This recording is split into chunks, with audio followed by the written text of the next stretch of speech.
Hello, listeners, to this episode of the Scott and Holman Podcast. Just wanted to note some things from a time slightly in the future from when we recorded this episode for all of our prep on making sure that we had the right categories and what have you. Admittedly, we went to air not knowing who the quote-unquote fan vote would come from. So, as we say, the show, it is obviously going to be patrons of the Scott and Holman Podcast included. So if you're a patron, you're going to be getting an initial email and a reminder email to our page with the link to vote on all the categories. Also, if you were the kind of intrepid listener who is willing to go into the show description and get a link there, I have good news for you. It will be at the top of the link this episode, the Google Doc, where you can vote on all the categories that Dustin, Bobby, and myself talk about this episode. So you'll get a chance to vote alongside the patrons of this show. And also, I would like to note that we had an issue exporting our audio track as usual. The audio you're going to hear is very usable, but would not be normally my first choice. I would say somewhere between 5 to 10% worse audio quality, but still very good, and frankly, still clears probably what we did audio-wise the first 4 or 5 seasons of the show, if you've been listening to us here for a while. That's all the notes I think I have here. Enjoy the episode.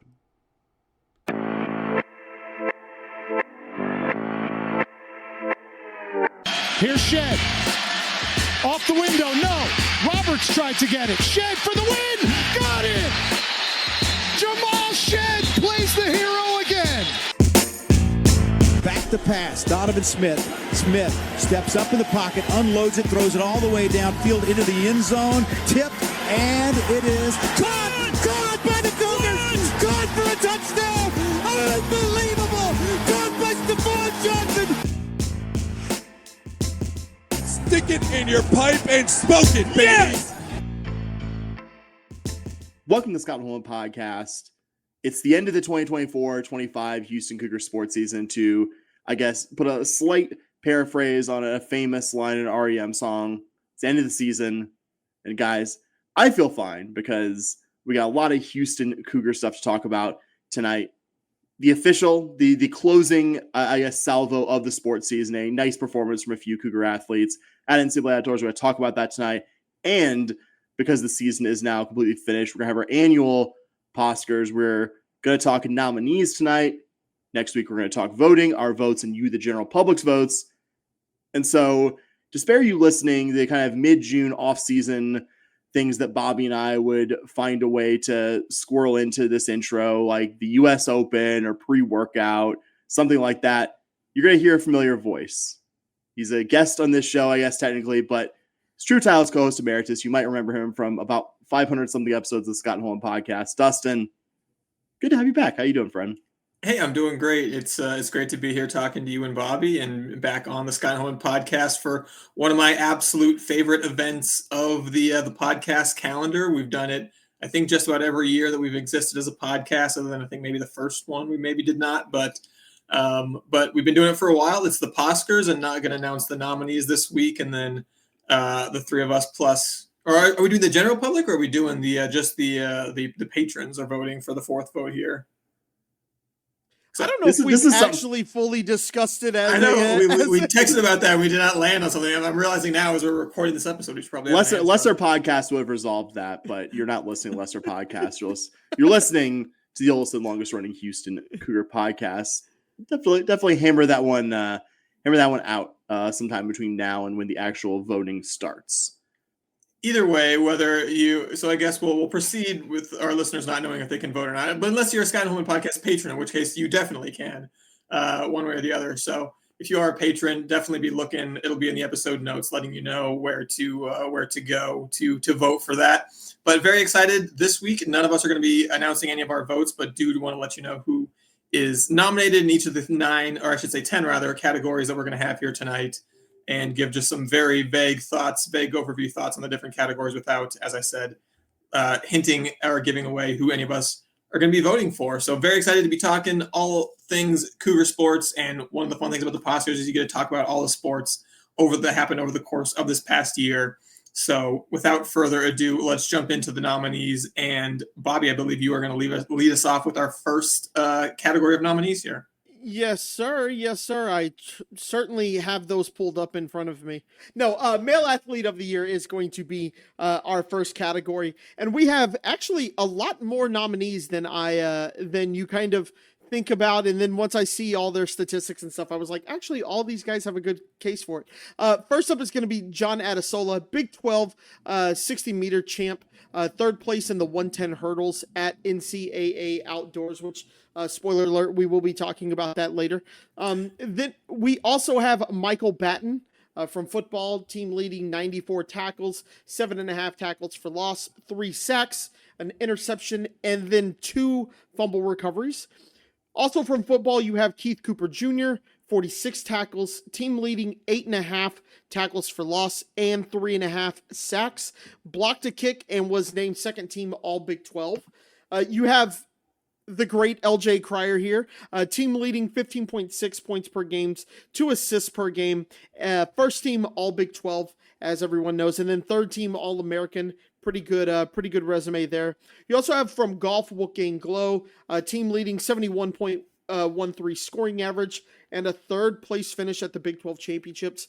It's a great golf league, so that warrants at least a nomination for male athlete of the year. You have Antoine Jean, 2.55 ERA, 5-1 record, 110 Ks in 67 innings pitched, and he was named Big 12 pitcher of the year. Then we have Jamar Marshall, Big 12 Outdoor 110 hurdles champ, and was 4th place at the NCAAs. Again, spoiler alert, we'll talk about track later on in the episode. And then finally, we have Milo Suzan, 11.5 points per game and a team leading 4.3 assists per game.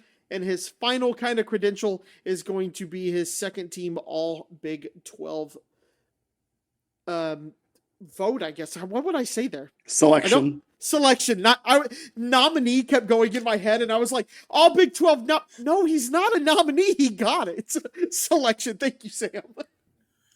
Yeah, really interesting and intriguing list of male athlete of the year candidates. I think this might be the most we've ever had. And as I was kind of going through looking for nominees, there just really wasn't a male sport that didn't have at least one, maybe even 2 guys that you feel like probably at least deserve to be in that conversation. So I'm really curious to see where the fan vote goes on this. I can't tell you who I'm going to pick because I haven't even decided yet. But I think this might be one of the categories where we see a lot of votes spreading around amongst the fans and maybe even among the hosts. Yeah, I think of all the categories, it's the one I'm least close to making a decision. There's some I can look at and be like, okay, like this is the one I'm leaning towards. This is one where I genuinely have no idea like who I'm going to be picking in a week's time. Yeah, for me, it's a big list. I do have somebody I'm leaning towards that I think might deserve it, but yeah, it's a great list. A lot of really good athletes here. All right, next up, we've got Female Athlete of the Year, a similarly long list of qualified candidates. To lead off, we've got Layla Blair from Houston Women's Basketball, who led the team with both 13.7 points per game and 2.7 assists per game. From track and field, we've got Kiela Dove, who swept the Big 12 indoor and outdoor championships in the shot put. From the swimming and diving team, we've got Henrietta Thongley, who was a first-team All-American, finished second place at Big 12 championships, and set the school record in the 100-yard breaststroke this year. From Cougar Volleyball, one more time, we've got Kate Georgiadis, who led the Big 12 in digs, was first-team All-Big 12, and named fourth-team All-American. Also from Cougar Volleyball, her teammate Angela Grieve, who had a team-leading 354 kills and a team-leading 33 service aces, was named second-team All-Big 12. From Cougar Tennis, we've got Valeria Croatina, who had a team-leading 8 singles wins, including a 5-3 impressive record in Big 12 play. Back to swimming and diving, we've got diver Michelle McLeod, who was an honorable mention All-American, finished third place as an individual at the Big 12 championships in the platform dive, and was part of that new team diving event that was Houston. I think the one event that Houston won at Big 12 championships. She was part of that team diving event as well. And then from Cougar Women's Golf, we've got Moa Speedenskield, who had a team-leading 72.31 scoring average, won 2 different events during the course of the year, and qualified as an individual for NCAA championships.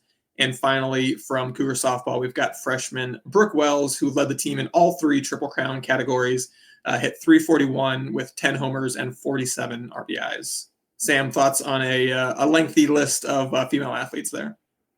I think like the men, there are probably some I'm leaning towards, but that's also a pretty open field. Like and there's all again, there are some athletes who will be in other categories. Like, there's an athlete in this who I'm considering who's also in another category, and it's just that's also kind of your decision calculus as a voter. Is just like, well, obviously there are very, very exceptional athletes sometimes who are going to win multiple categories, but I think this is one of the lot of contenders and one I'm not close to deciding on just yet. But some good ones. Yeah, definitely kind of looking at this, I was just like, oh yeah, I think that person should win. And then I'd see the next candidate and I was like, ooh, that's a pretty good candidate there too. And then I'd go down one more and I'd be like, okay, well, hold on. All three have a pretty good point at winning this. So I definitely agree. This is a very deep group here, and really any of them are quite capable of winning and deserving of that. Yeah, I'm same place as I was with the men's candidates. I've looked at this list a lot, and I still haven't made a decision because it's a lot of athletes that if you don't pick them, I'm going to feel bad about. Oh man, how did I not pick her after she had a great season this year? Yep, no doubt. So our next category is going to be the game of the year. This is a team category, though we may or may not have a game of the year individual category coming up.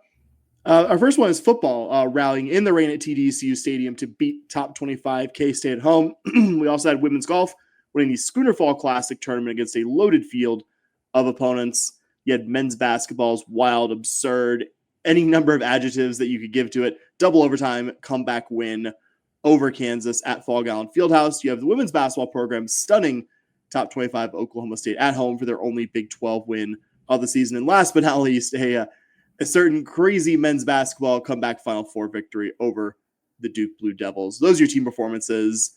Bobby, what stands out to you from that list? There's a lot of ones that like maybe you look at, or there's a couple that you look at and you're like, that team didn't have maybe the best year, but that game was pretty awesome, and just kind of watching it or following it along was like those are memorable moments in a season. Yeah. Like you would believe the number of James Dickey era, like the James Dickey era UConn win.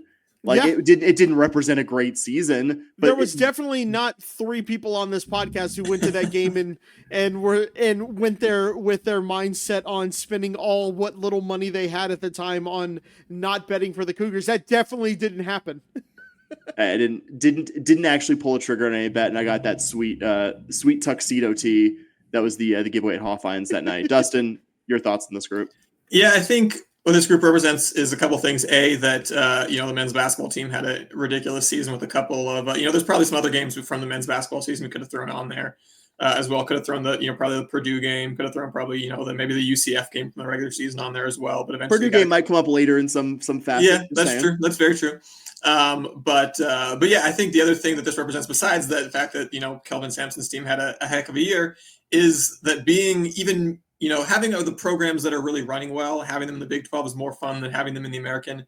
Even having mediocre programs is kind of more fun in the Big 12 than it is the American, because you get things like football beating top 25 Kansas State because you got to play them in a conference game. You have women's basketball beating top 25 Oklahoma State because you got to play them in a conference game. Yeah. So I think even when your team, obviously we want every team to be doing really well and competing at the top of the Big 12, but even when that's not the case with a given program, you still get the chance to do more fun things playing the Big 12 than you do in the American Athletic Conference. Yeah, more compelling potential matchups by order of magnitude, without a doubt. Yeah, and you just see, like, I know there were times when in the American you were just going out, especially in basketball, just like dominating teams. As much as that, as fun as that is, it is fun to also have a couple of close games that you can really get into and really remember from the season. As fun as that was for its first few years, it was horrible the last couple seasons we did it. Like couldn't get done with it fast enough. Yep, absolutely. So we are going to go to individual performances here. We are going to start with Caden Brodnax winning the 100-meter and then getting fourth place in the 200-meter, second place in the 4x1 relay at Big 12 Outdoors. Then you have Zion Chris going 15 of 18 with 97 rush yards and 2 touchdowns in a win over TCU. LJ Cryer, 26 points, 5 rebounds versus Duke. AJ Halsey, 7 tackles, 2 picks, interceptions in the win over TCU. You have Antoine Jean, 11 Ks over 5 scoreless innings in a 7-5 win at UCF. You have Xavier Perez going 4 for 5 with 8 RBIs in an 18-1 win over Rice. Moas Vinascold winning the Veritex Bank Collegiate, which yours truly was in attendance for. That was a lot of fun. Milo Suzan getting 17 points, 9 boards, 9 assists with 0 turnovers, and got the clutch steal in the win at Kansas. And then Milo Suzan again popping up with 22 points, 6 assists in the game-winning bucket versus Purdue. Guys, what do you think of this list? Anyone stand out? Any couple stand out to you in particular? Yeah, another impressive, lengthy list that makes me appreciate all the this is always one of the hardest categories, I feel like, to figure out who the nominees are, because, you can kind of look at the various teams and know who their best players was, but it's hard to remember those individual performances. But as I was just kind of going through, I kept finding so many that I wanted to include on our list here, including, I thought it was kind of funny that me and I think it was Sam in the text message both had our one Milos Uzan game that we just had to have on the list. And then it was 2 different ones. It was how do you argue with either of those? Because he was just so incredibly good in both that win at Kansas and the win against Purdue in the Sweet 16. So I had to include both of them in there. So, not to get too repetitive, but another category where I think we're gonna have a lot of vote split. And, I genuinely, I think I have an idea of who I'm going to pick, but man, if I was trying to guess who was going to actually win this, I don't even know where I would start handicapping that, because I feel like you would have to, I feel like there's a lot of possibilities here. Yeah, and this is not me giving away my pick. I will say the game I pounded on the table metaphorically. I guess I could have been gesticulating when I composed that text message to you guys, but it was not the Purdue game. But that is not. I have not landed on a pick for this game yet. I mean, that was a big one. They can't be anything but one of the favorites. But I've not landed on that. But that was an incredible one, and yeah, a hard one of all the ones to feel like, man, I'm not picking this one because these were all moments in the season, either watching live or finding out, where I was just like, oh, that's really awesome. Or I had some kind of other just unbelievable reaction to it in real time.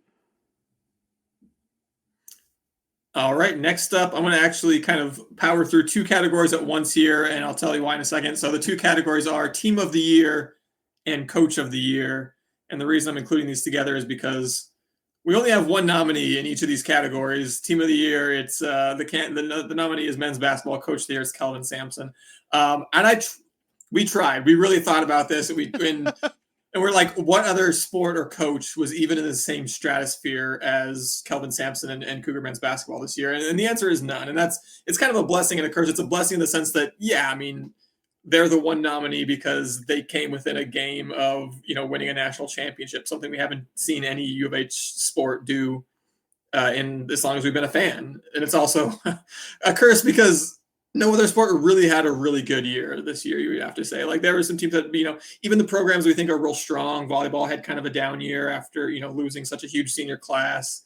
Things like that. Track and field, the men's team we'll talk about in a little bit here, but lost a lot of seniors and was never probably going to do quite as good this year as it did last year. So kind of a bummer, but at the same time, also a huge commentary on Kelvin Sampson and the men's basketball team, that they are our only nominees for Team of the Year and Coach of the Year. However, if you are filling out a ballot, we do have, and on every category, we have an other at the bottom. So if you feel like there is another program or another coach that deserved to get voted for, you can fill that in. But I think we can probably safely say who's gonna win. It's the one candidate for each of these 2 categories, guys. I won't co-sign all of the oh, no one else had a really good season, because I think there are cool stories. I think there are cool stories individually and team wise from the season that was, but also objectively nothing even close to what Cougar men's basketball did. And yes, we respect whoever's going to be voting for this, at least the patrons of the show, such that we're going to give you the option, but we couldn't come to you, the 3 of us, and say oh yeah, these teams has somewhat equivalent season. We really think they're a lot. No, I mean, it's Cougar men's basketball. No other team came a hair's breadth away from winning the national title in their sport. And I realized that specific fact is kind of painful, but also just incredible season, a season that no other team in this athletic department really touched. Yeah, I think it's almost to a point where you have to name Coach of the Year the Kelvin Sampson Coach of the Year award. Like I was going back through the Pawscar's history, and he's won 1, 2, 3, 4. He didn't win the year Rare took volleyball to the Sweet 16, understandably, and he's won pretty much every year. I feel like at some point this is going to have to be the Kelvin Sampson Memorial Coach of the Year. Hopefully not for many years. Hopefully not for many years. Jesus, buddy. Let's not kill him off. Memorial, my goodness. I'm just saying. Okay. No, I mean, no, I hear what you're saying. Like, we might be a year or two away if no one, if they're competing for national championships every year, no one is the next couple of years, and no one else is doing that. We might have to just call it the Kelvin Sampson Coach of the Year Award. Eligible all coaches other than Kelvin Sampson, just to make it a little bit fair, maybe. That's good. It's a good idea. So next category is graduating senior of the year. Cougar athletes in their final year of eligibility. Got 4 really good nominees here. Layla Blair, starting from the women's basketball program. Most starts, program history. Most minutes played in program history. Most 3-point shots made in program history. To say, might be a pretty iconic player for this program. Also had the 2nd most career points scored and 4th most assists. An athlete we've mentioned previously here, Henrietta Fongley, from swimming and diving, 2-time qualifier for NCAA championships, a top 4 finisher at all 4 of the conference championships, both AAC and Big 12 that she competed in over her Cougar career, and also the program record holder for the fastest time in the 100 breaststroke. You had Kate Georgiadis from Cougar volleyball, first team all-conference selection all 4 years that she was in the program, 3rd most digs and 7th most aces in program history, a true culture player for the best era of Cougar volleyball in many, many years. And last but not least, J1 Roberts from Cougar men's basketball has the most wins in program history, 3rd most rebounds, 10th most blocks in program history, and only the 4th Cougar player ever to have 1,000 points and 1,000 rebounds.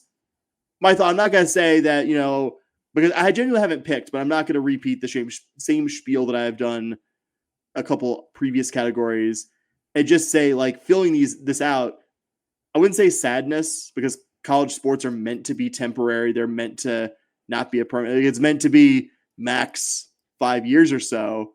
But like, I thought to myself, man, like, all 4 of these athletes are not going to be competing for the Cougs next year. A little like melancholy or sad might be a little strong, but I was like, dang, I'm going to miss Kate Georgiadis. I'm going to miss Layla Blair. I'm going to miss J1 Roberts. Like, they are mains. They've been around a long time. They've been mainstays of the show and mainstays, obviously, of their very successful college sports careers. Yeah, for me, I think I have it down to 2. I won't say who, but it's not easy, just kind of looking at the list again. I usually make like a snap judgment, and that's usually probably who I go with, just because it's like, okay, this one I saw one of the names and I was like, oh, that's the winner. And then I went down a little bit more and I was like, okay, that might be the winner instead. So I think I got it down to 2. I'm not 100% sure, but of who it's going to be, but I do have it. This one to me seems a little bit easier to narrow it down just a little bit. This is, I think, it's only 4 people on the list, so it's not one of our longer categories in terms of how many nominees there are. And I think it's not going to be the hardest category for me to decide who I'm voting for among the categories we have here. I think this is the category that's going to cause me the most pain for the people that I didn't vote for, though. Yes. Because, Sam talked about it, like, getting to see these short careers, and then that any of these 4 athletes is going to like go their way, and we're not even going to be like, yep, that was the senior that I'm, sad to see go, or whatever, that did the most over their career. Like, how do you say that to any of these 4 athletes? Because my goodness, the careers that all 4 of them put together over their time here are remarkable. Yeah, absolutely. I don't disagree with you there. So I'm going to move on to a freshman of the year here. We have 3 candidates. So I think besides team of the year and coach of the year, I think this is our smallest category. We have Lottie Cullen, NCAA qualifier, 2nd place, Big 12 school record holder in the 100 backstroke. Then you have Rashawn Sanford, led the team with 444 rush yards and 601 all-purpose offensive yards. And then you have Brooke Wells, who led the team with a 341 average, 10 home runs, and 47 RBI in softball. Fellas, what do you got here in terms of where you're leaning, or your thoughts on this group as a whole?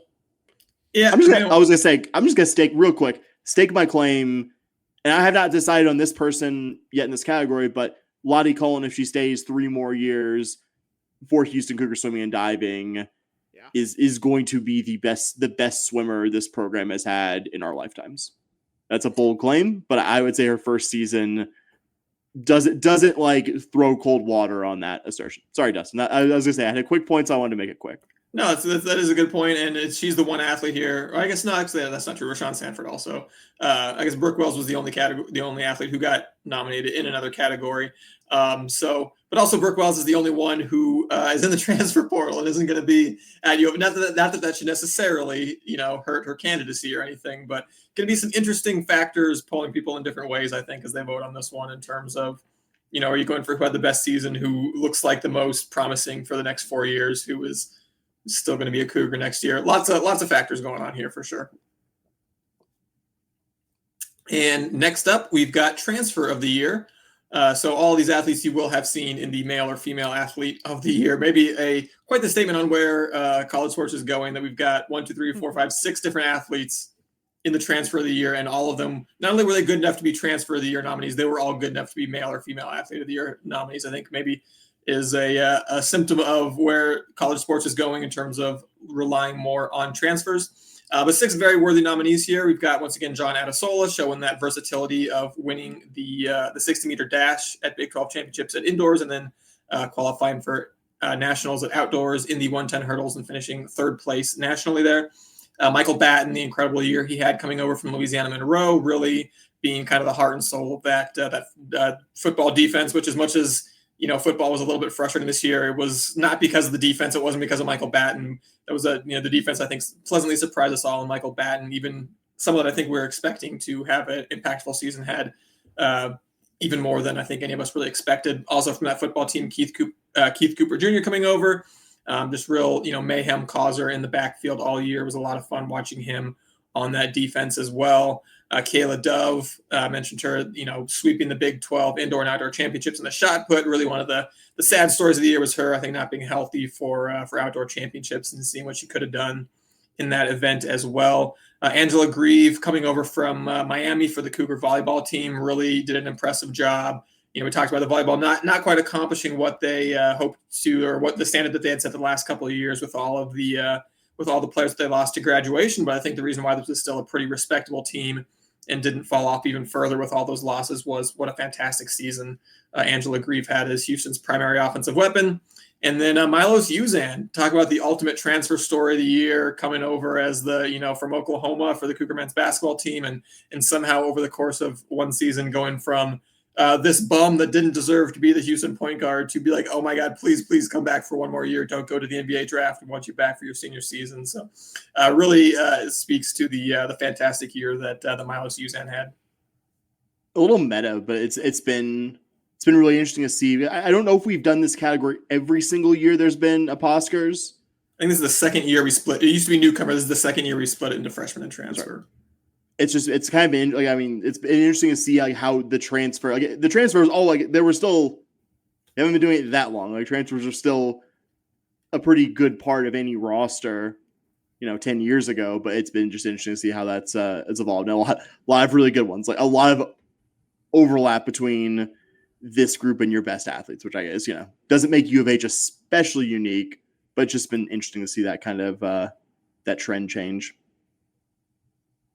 Yeah, I think to your point, that seeing in what Dustin said, it's seeing how we had to split this into transfer versus newcomer. There's so many.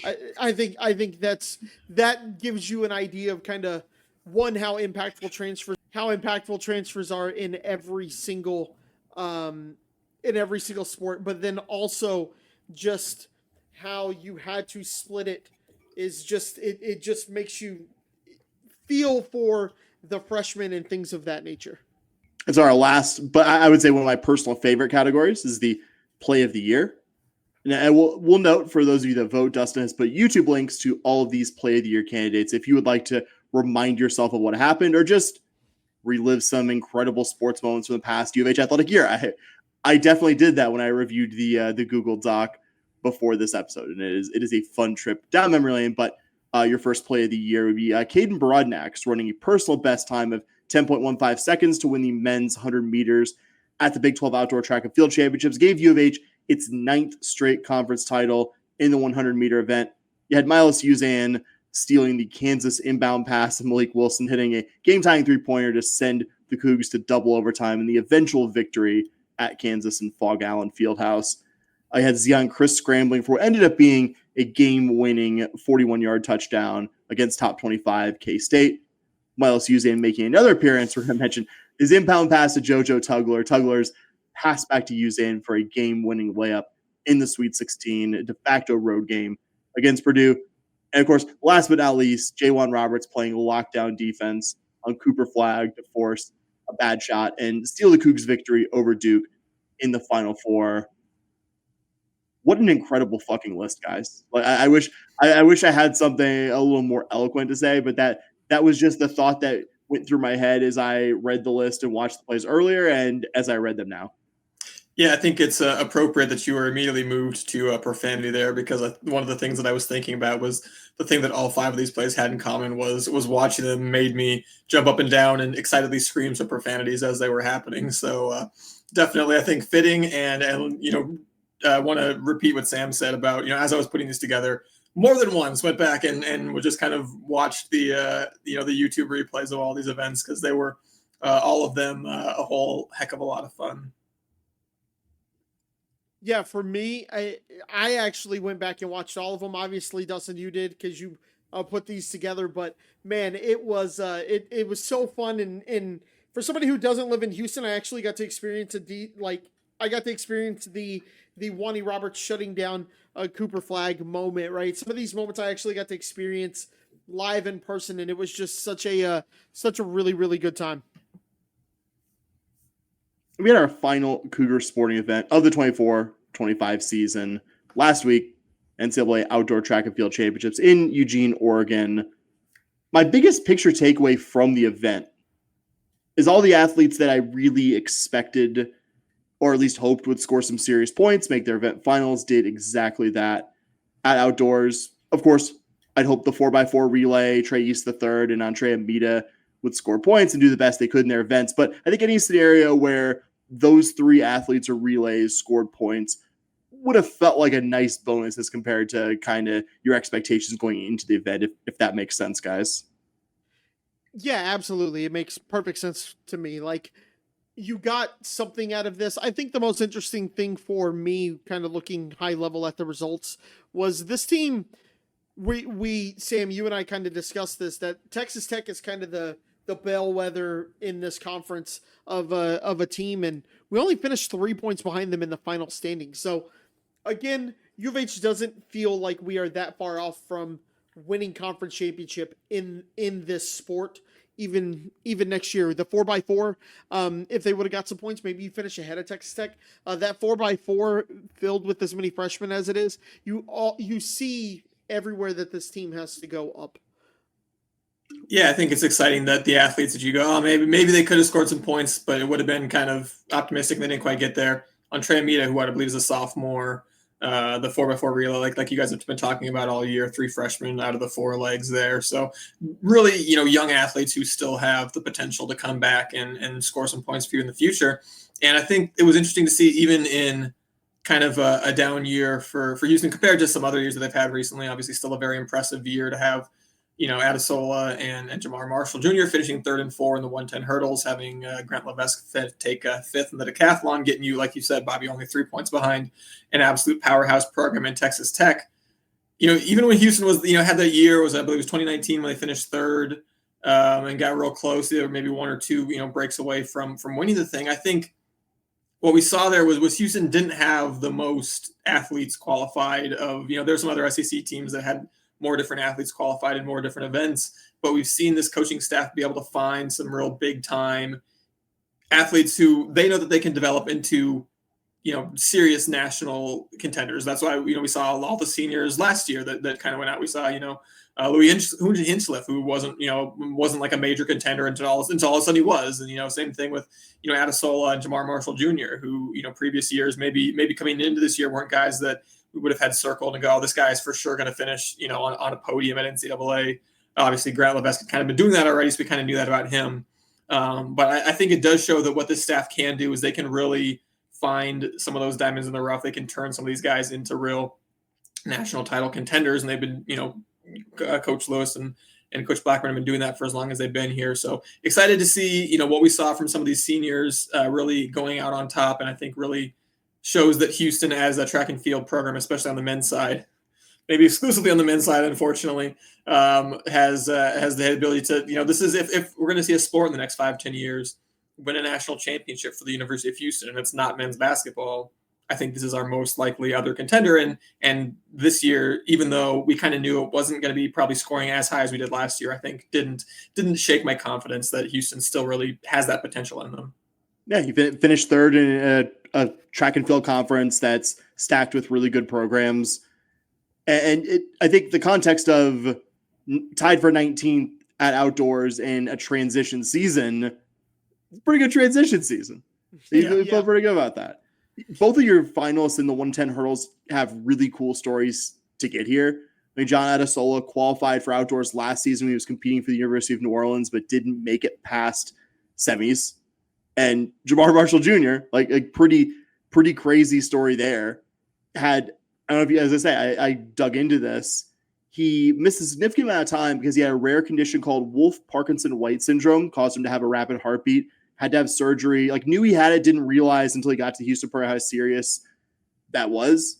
And missing multiple seasons. There was a 3-year gap between when Marshall last competed at NCAA Outdoors when he was part of the Arizona State program and his appearance last week in Eugene. I mean, 3 years removed from finishing 5th as a sophomore for Arizona State in 2022, tops that previous career best mark with a 4th place finish in the finals. And then you have Adesola, who didn't make it to finals last year, standing in the podium in 3rd. And I'm sure Adesola, and you just saw pictures of them really excited at Eugene, but I'm sure when Jamar Marshall Jr. won the 110 hurdles at Big 12 Outdoors, I'm sure he's excited for his teammate. But also, if you're an elite hurdler like him, there's an inner competitor in you. You want to be the one that wins. You want to be the top guy standing in the podium for your team. So it was nice that you got those guys in 3rd and 4th, got you some serious points. And you got to think about the countless hours those two guys put in between the ends of last season, which I'd say to differing degrees, probably neither guy finished where they wanted to about 12 months ago. And now with, I think, the goal the entire time being this moment in Eugene, making the finals firstly, and then, being one of the top finishers there and seeing those guys do what they did. I think one of my absolute favorite Cougar stories of the season, like to see those guys go from being kind of just on the outside looking in to varying degrees last year to among the best of the best in college track and field. And frankly, what we've seen is U.S. college track and field, the best of the best there means you're among the best of the best, in the world, period. So that's really cool. That was my biggest takeaway. I know it's not a deep dive to say, hey, the top 2 finishers, pretty cool story there, but you peel back the layers of the onion and it's a super compelling story. Yeah, and then, just shout out Grant Levesque, first team All-American, 5th place in the decathlon, just super exciting there. I said it was going to be something to kind of watch heading into the national championships, and it was he set a couple of personal bests, so really good stuff there. Yeah, first All-American since 1987. Bingo. Sorry, Dustin. Yeah, no, it was a really cool story for both of those hurdlers, like you mentioned. And the only other thing that I wanted to come back on is you mentioned, the 3rd place finish at Big 12 championships. And as much as I, spent my time a minute ago focusing on Houston and being able to create these top level athletes, the ability to finish 3rd at Big 12 shows you that the depth is really improving in this program as well. And I saw, an article with Coach Carl Lewis a month or 2 ago talking about the way things are going now. Hey, it's hey, if you spend 2 years in the program, if you're a sophomore, if you're not by your sophomore season, if you're not scoring points for us, at least at Big 12 championships, then basically you're going to be finding a new program because the roster limits are coming down and the way things are going with college sports and the ability to really compete with transfers and things like that, trying to compete in the Big 12. So I think it's going to be interesting to see going forward, if we maybe see even a little more in terms of bringing in transfers in the track program or how that plays out with Coach Lewis saying, hey, basically, like I said, we don't have time for guys to develop on too long of a term. We've got too high of of a bar here. So we need to see you at least scoring conference points by your sophomore season. Two little free floating facts before we go. Levesque being the first All-American for the Cougs in the decathlon since 1987. Really cool. Highest finish by a Cougar decathlete at an NCAA championship since 1981.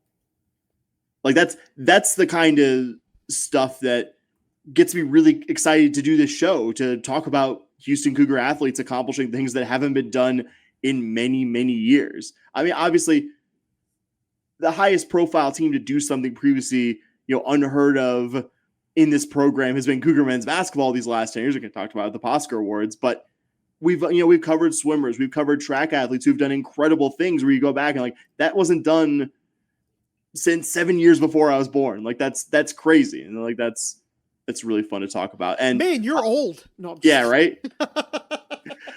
Hey, if Sam's old, I don't want to think about what makes me. So let's not go down that road.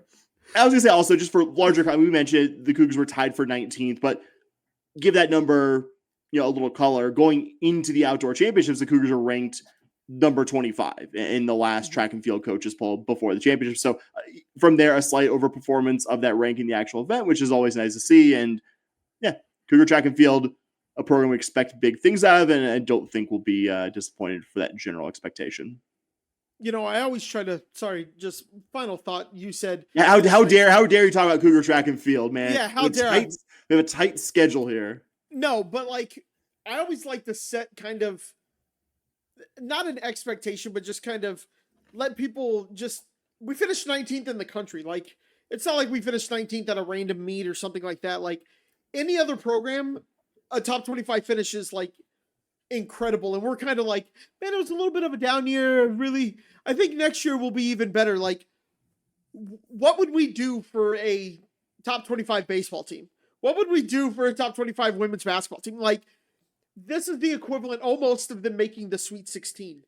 That's super freaking cool. And it doesn't, in other sports not named basketball or football, I feel that sometimes gets lost. Like, wait a minute, this is actually a pretty big deal. We have a top 25 program on campus that is doing well, and we're actually disappointed that it didn't finish higher.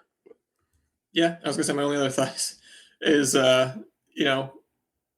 keep waiting for the year when our women's track and field team feels like it's starting to catch up with the men's team, because obviously Kayla Dove getting hurt stopped Houston from probably scoring some points. You had a lot of very good athletes run out of eligibility. Michaela Mouton didn't participate in this outdoor season. But just, I mean, not close to doing what the men's team did in a down year of, still a third place finish in the conference, still top 20 nationally, not kind of even in that ballpark. So that is one area where, and again, it was a down year. So I'm not going to be too down on it or drag us too far into negative as we're talking about how positive we are about the track and field program. But would love to see eventually, hopefully at some point, that women's team starting to make strides, if you will, to catch up to where the men are. A little track and field pun there. I see you there. See what you're doing. So for our next topic, normally talking about Cougar football verbal commits pre-signing day doesn't generally clear the bar of what's newsworthy here over actual in-season U of H sports. But for two pretty obvious reasons, we're going to talk a little Cougar football recruiting today. I mean, one, we're 2 months away from the start of the new athletics year. There is no Cougar sports happening right now. And two, the news involves, at least in large part, one of the biggest recruits in program history, a current verbal commit, consensus 5-star quarterback Keisean Henderson. Like, just as it did for Ed Oliver 9-10 years ago, an elite recruit committed to U of H football makes the subject a bit more newsworthy, even for a not super plugged into recruiting podcast. Would you say, have I created enough justification, Bobby, to talk about this topic? Yeah, Dustin? man. Look, you don't need my approval. You're a co-host as well, so you can come on here and talk about whatever you want to, but it's I mean, I'd prefer it be Cougar sports related, but at the end of the day, there's not much I can do about it. You do all the editing anyways and uploading. Like, I'm just here. You could leave the room. Here. You have full creative here, bud. Storming out in protest as you talk about Keisean Henderson, a transformational football. How dare you talk about a five-star commitment at the most high-profile position? And I think the news here, seems pretty firm in his commitment. I've said this to you guys privately. I will say it publicly. I will truly believe he is going to be a Houston Cougar football player at the moment that he signs on the dotted line. But I mean, it can't be nothing but a positive news story that you had this mini news cycle among the various outlets who cover football recruiting, and at least one who doesn't really, but decided to wade in here, which I have a very short rant for much later. Well, I know who it is. As I was going to say, I think you will too. That it rhymes with Schmon.Schmom. But Henderson had, at least in a previous day, scheduled official visit to Florida State on the calendar, or at least like stated that it was going to be happening. And you started seeing write-ups about possible decommitment from the U of H program.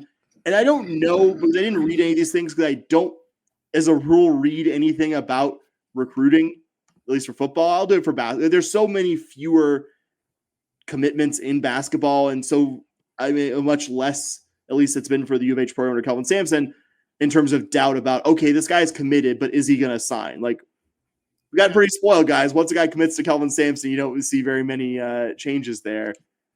So, I mean, but by 2 Thursdays ago, June 5th, Keisean stated publicly that he's shutting down his recruitment, that he's committed to U of H, et cetera, et cetera.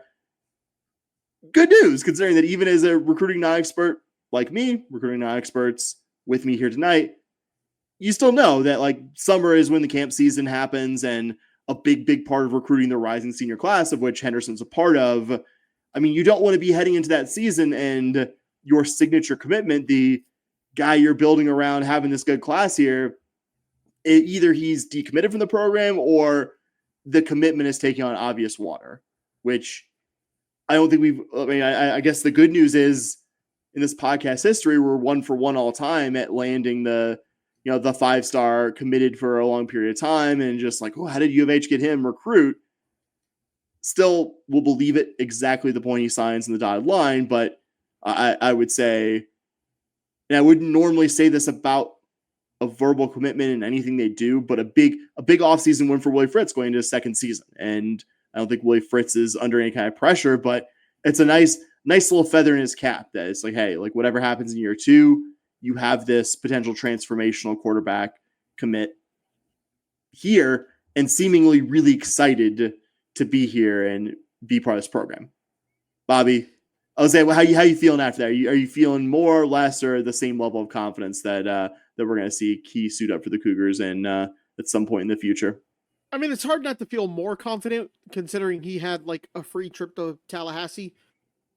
Then he doesn't go. He says he shuts down his commitment. Doesn't just like say it on Twitter where you see these kind of things. Tells reporters, and reporters are confident enough in what he said that they decide to report it. And again, we're talking about the whims of a 18-year-old kid here. Bingo. You don't know what's actually happening. The thing that gives me more confidence is that he comes on campus when there's a lot of guys who are on campus for their official visits. I don't know if this was his official visit. I can't remember off the top of my head, but you see him come on campus and he's actively recruiting other guys. You see him on social media, like, you need to come here. We're going to build something here, that kind of stuff. That gives me a lot of confidence that he's going to be here. But again, we're talking about 17, 18-year-olds here. I am like you, Sam. I won't believe that he's a Houston Cougar until early signing day in December. And I will tell you, I will wake up early that day and I'll be hitting refresh on Twitter, trying to see what that video package is going to be, because that's the first one I want to see. Like, not praying for a working fax machine at Cullen Boulevard. Yeah, just like if they need me to donate a fax machine, like I will figure it out. Like if we need to get them the app where you can like take the picture and it counts as a fax, like whatever we need to do to make sure this is locked in early on that day, I'm here for it. But in all seriousness, it has to give you a little bit of confidence that he shuts down the recruiting. A lot of guys, even when they come on social media and they say I'm 1,000% committed or whatever they say there, they still go take officials and things like that, and that's how things flip. What I will say before you go on your rant, look, if we are going to start competing with the big dogs, right, you're going to have to get used to some people saying that a big-time recruit is going to flip. That's just kind of how it goes. If you want to recruit with LSU, you want to recruit against Bama, you want to recruit against Florida State, you have to be aware that when somebody commits to you, it's not official till they sign on that dotted paper. It's not that ESPN, it's not that 24/7 hates us and they want to see us and they want us to have all the love for Florida State and they want all that. Like, no, they're doing their job. They're reporting on the whims of a 17 and 18-year-old. If you want a 5-star, you got to be prepared that everyone's going to come after that 5-star. They're going to have a lot of money, a lot more than U of H does. And there's a chance that 5-star is going to flip. And you got to get the thick skin, because what you're trying to do is you're trying to get other people's 4 and 5 stars to flip to you. And if that ever happens and you see that, we'll cheer whenever they say like, oh, hey, there's a chance that this guy flips to Houston. And we're like, oh yeah, what a great story. This is so cool. But then we want to get mad when somebody like a major 24/7 sports reports that one of our guys is going to flip. Like, no, man, that's how this goes. That's part of competing with the big dogs. You have to get used to that.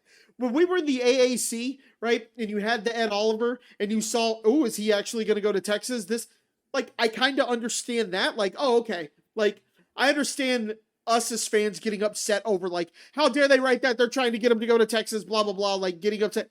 No, we're trying to be one of the big dogs at this point. You have to carry yourself with big dog behavior. And that, I know I'm more on U of H Twitter than I am anything else Twitter. Like, I'm not on Alabama football Twitter. But, like, I don't see a lot of people getting upset when they talk about a 5-star recruit possibly flipping from them, because they're going, yeah, but we're going to take 2 of their 5 stars, right? If you want to compete with the big dogs, you have to realize that you're going to have things happen to you that happen to the big dogs. That's mine. Before I let Sam get on his rant here, which I'm going to grab my popcorn for.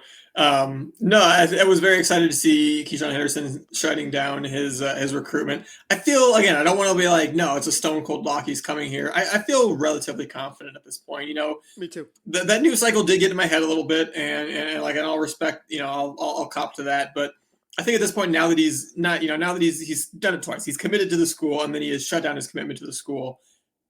I think that means something. Just even knowing nothing about the kid, that would say something to me. The other thing that says something to me is the fact that just reading about how close his relationship is with his high school coach, Michael Bishop, and how close Michael Bishop is with Willie Fritz from his college days. Like, it feels like there's almost a family relationship that Michael Bishop has with both of these two individuals. So that just makes me feel like at this point, given that he's come this far, that he's said, hey, I'm shutting down my commitment, this is where I'm going.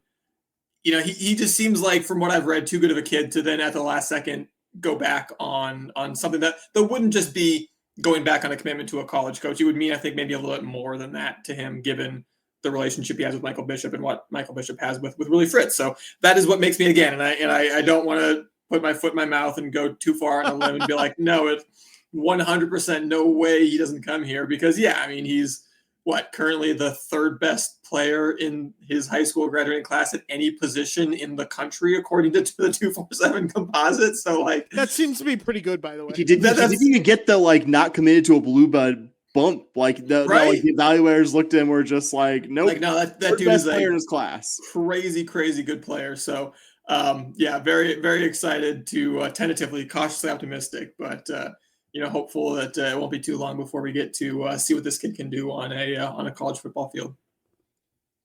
Not gonna be my bluest rant. I don't even like really. I think any anger I've had about this has cooled down. And I want to also co-sign a lot of what Bobby said. I saw generally that U of H fans online were annoyed about ESPN and I guess On3 and 247 as well, mentioning Henderson as one to watch for a recruiting flip, as that was kind of a little mini news story at the start of the month. And you know, maybe a tad hasty to make a news story about a future official visit being any surefire sign of an imminent decommitment if you didn't do any reporting beyond that. But that's kind of life in the content mines for people who cover prep recruiting, who cover transfer recruiting. And I'm grateful that what Bobby and I do now and what Dustin and I have done over the years is entirely based on what we want to cover and nothing else. Like, there are a lot of people out there who do not have the luxury. Therefore, 5-star recruit has an official visit on the calendar. It's June. There's no recruiting news. That's your story. I kind of get it. My mild annoyance here, or I guess just regular annoyance, is that Cron.com had a guy who, from what I can tell, is almost entirely on the beat of various Houston pro sports teams, write an extended piece on this. And I realize Cron.com and the Houston Chronicle daily paper are different entities, though with the same Hearst ownership. I don't mind if people like ESPN or On3 or 247 whose specific beat is exclusively or have like a not small presence covering prep recruiting, do a flip watch or decommitment watch or whatever they want to do. I would just say from the Cron, it feels like a finger in the eye to have some UT Austin grad Zoomer write an extended thing, because it wasn't just like a few paragraphs. It was like at least 1,000 words on a pretty thin premise for an outlet that basically otherwise never touches the subject. Like, it feels kind of like a finger in the eye. And again, kind of annoying, but I would say not worthy of anything more than mild annoyance. But also just like, really cool. That's Cron.com. That's the time you're going to wade into talking about any high school recruiting, is after U of H has a chance to get, this massive game-changing recruit. Oh, we're going to write about his decommitment, and we're going to make this strong case for Florida State. Get fucked, Michael Shapiro. See, I still have a little spice in me. A little edge to him, baby. It did delight me a little bit that, what was it, like a day or two after he wrote that Keisean Henderson shut down his commitment. So just like, loved seeing Keisean Henderson just take a shit on that article, like basically as soon as it came out.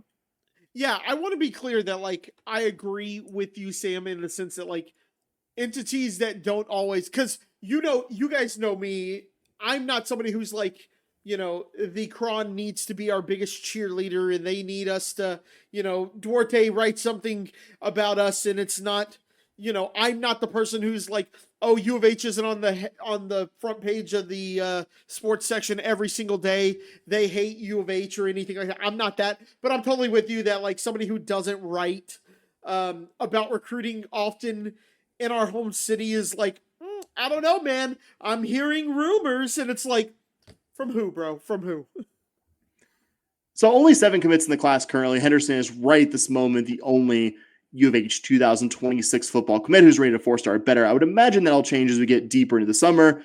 Guys commit after summer official visits, camps, and what have you. Related, 247 did have a staff projection.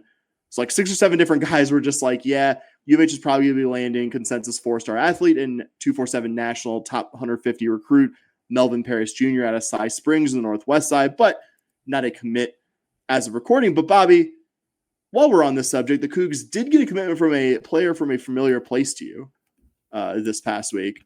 Yes, sir. My man Bryson Castile went to the same high school I did for the first 2 years of my high school life before I moved to the Waco area.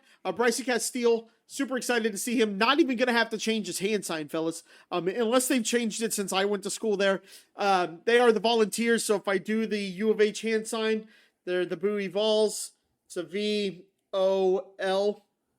You guys see it? Yeah. I'm having to use my imagination for the O, but I see what you're getting at here. So just when you told me, Sam, you were like, hey, I don't know if you saw this. I was like, well, looks like I'm going to go to the homecoming game this year. No, but in all seriousness, it's really cool to see somebody right down the road for me. I always try to go to at least one high school football game in DFW that has a U of H commit, like just to go see if I like going to high school games and just seeing, like, does a guy pop out to me? And if so, where is he going to school? I remember Dustin and I one time, this is a random memory. We were at a high school game in Waco and this dude like popped out to us and we were like, we need to follow his career. I don't remember who the guy is. We like made a note one time. I don't know where we put the note. You're going to tell the story and we're not going to know who the athlete is? I couldn't tell you who it was. Couldn't tell you. Get out of here. But it was definitely a thing. Dustin and I sat there. It was before we went to the Baylor versus K-State. When K-State was ranked number 1 game. It was the Friday night before we drove up to Waco. We're sitting there, and there was this running back who was just, like, torching everybody. And we were like, that kid's probably going to be pretty good. I feel like now we should go back and look at who played in the Waco Stadium that night to see who it was. If Dustin and I can figure that out, I will mention it in a future podcast for those of you listening now. I just remember, I believe, Dustin, you were there for this. We went and saw Charles Sims play for Westbury High. I don't know if you were, there were other, I was not just me there. There were other Cougar friends there. And I remember seeing like Charles Sims in high school and be like, oh yeah, that's why he's committed to us. He's like he's the best player on either team. Yep.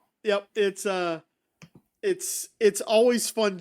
You can just tell who is going to be who's going to be the D1 athlete in this game. So I don't think we'll do a ton of recruiting talk outside of maybe off-season fodder until we get a bit closer to signing day. However, if you support us via Patreon, we'll have a deep dive in the incoming football transfer class coming as part of bonus summer content, which we kicked off last month with our 2-part Cougar Athletics vibe check for all you lovely people who support our show. Bobby, we've gone almost an hour. Take us home. Well, guys, this feels weird doing this with Dustin on the screen here. This feels like something he always did, but he's gonna be judging you if this outro isn't aces. Yeah, it won't be the first time Dustin's judged me. It won't be the last. I promise you that much right now. Look, I'm going to Dustin's wedding in a few months. Like, there's going to be judgment at this wedding, okay? Just, by the way, tell your fiance to get ready, Dustin. Anyways, no, but that's it for this episode. It's really nice having Dustin here. If you have any feedback for us, you can find us on social media. You can find us on Twitter, SH Podcast. You can find us on Blue Sky, podcast.bsky.social. You can find us there. That is pod with a W for everybody on social media who types in podcast like normal and can't find us. It is podcast.bsky.social. If you have made it this far in your yearly your New Year's resolution to not do social media, congrats. I say it every week, but congrats to that. You can email us at shpodcast@gmail.com. You can find us there. We will take your feedback on that. And then also you can always find us on Patreon, patreon.com/shpodcast. That is it for this week. Thank you guys so much. And fellas, what do we always say? Go Cougs. Go Cougs. All right. Go Cougs! Let's go!